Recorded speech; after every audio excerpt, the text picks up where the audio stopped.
Welcome to my book review for Devoted by Lark Taylor. Lark Taylor is great. I have read all of the other series that are connected to this book: The Reckless Damned, Damned Connections, and now this one, Hopeless Blessed. I will probably go back and do reviews for all of those books because I love them all. I don't mind rereading them. They're all really good. This is a first-person dual POV book. It is a Paranormal Fated Mates book. We have Ezekiel, who is an angel, and then we have Sam, who is a human, and they are the fated mates. Now, this book starts with them, they only message each other through a game. So, throughout the first 72 pages of this book, it's only them messaging each other back and forth, which I actually like. I like seeing messages between people like that. But yeah, page 72 is whenever they finally actually talk to each other instead of just messaging. And this book does have a happily ever after. There's no third act breakup or anything like that, which I always appreciate. I'm good with the third act breakup most of the time, but I like when they don't have that kind of drama in their relationship. But like I said, Ezekiel's an angel. He appears to be 35. I don't actually know how old he really is. I don't think it ever actually said in there exactly how old he was. But he had a really rough upbringing with his father, traumatic childhood and all that. And because of that, he has a problem with his temper, which, of course, Sam ends up helping him with once they meet and everything. You know, the whole fated mates thing. There's not, I mean, there is a size difference between the two. Ezekiel is big, bulky angel. He's like 6'8", and Sam is 6'2", so he's not really short, but he's thin and not athletic or anything. He's 34 years old, so he's not really young or anything. I know a lot of people are looking sometimes for characters who are a bit older, and these two are. But Sam suffers from OCD and a couple of other disorders as well as anxiety disorder. I can't remember exactly what it was now. I didn't write it down, so I forgot. And he also has a sensory disorder as well. But one problem I did have at the beginning of this book, when it was talking about Sam's OCD, is it read almost like a doctor giving a lecture explaining to you what OCD is, and it kind of felt weird at first. Yeah, kind of read like a doctor's pamphlet or something about OCD. It got through that and it quit being like that after a while, luckily. But yeah, at first it was kind of off-putting, just the way it was delivered to you. But as I said, they talk just through messages till page 72. They don't meet in person until page 147.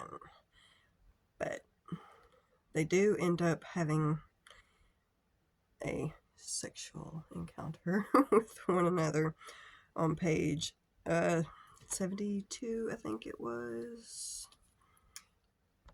Yeah, on page 72, they have phone sex with one another, so that's the first sex scene. If you're looking for a book with a lot of spice in it, this is not it. None of Lark Taylor's books have a lot of spice in them, and I can overlook that in her books. I'm one of those that likes a lot of spice in my books, but her books are so good, I end up not really caring that much that there's not a lot.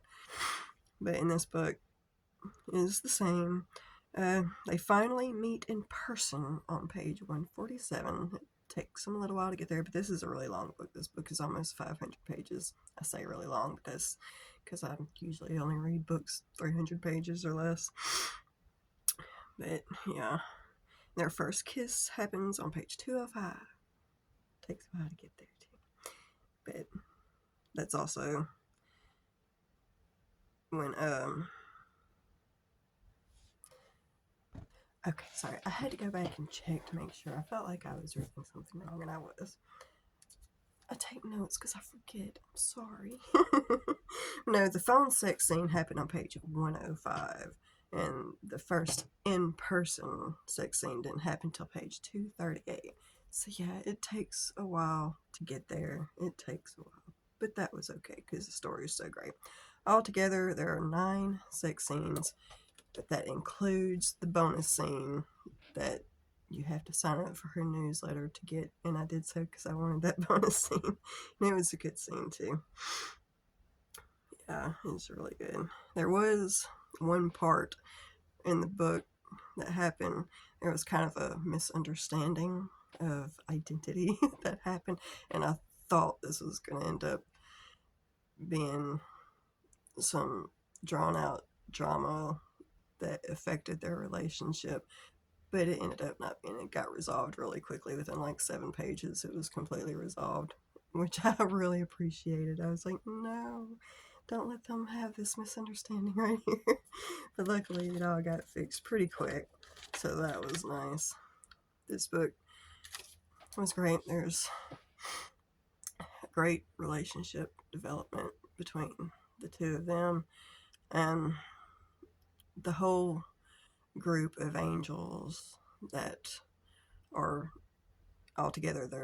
They're family, and they all really help and take care of each other, and they're really supportive of him and his needs with his OCD and everything, which was really cool once we got past the doctor's lecture on OCD at the beginning. And there is some plot drama on the outside of the relationship that goes on. It keeps it interesting. Even though it was 500 pages, it didn't feel long and drawn out or anything like that.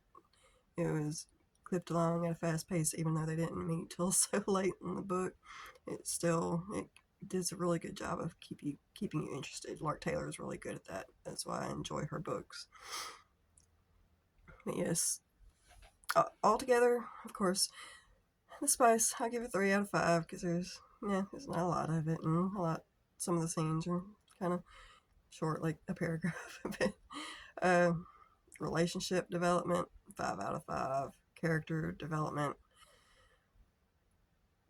I'm gonna give a 4 out of 5. I think we don't get a whole lot of background on Sam.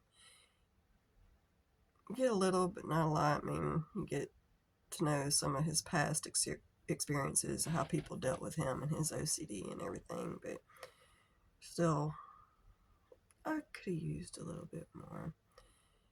Overall, though, I'm going to give this book a 4.5 out of 5. The only thing that would have gave it 5 stars is if it would have been spicier. I have to knock off half a star. That's just my own personal preference. This book is excellent. All of her books are excellent. Highly recommend. Definitely read it. Please leave me recommendations for books you'd like me to review in my comments. I will have my guidelines list pinned to the top of my comments. With that, I'll catch y'all next time.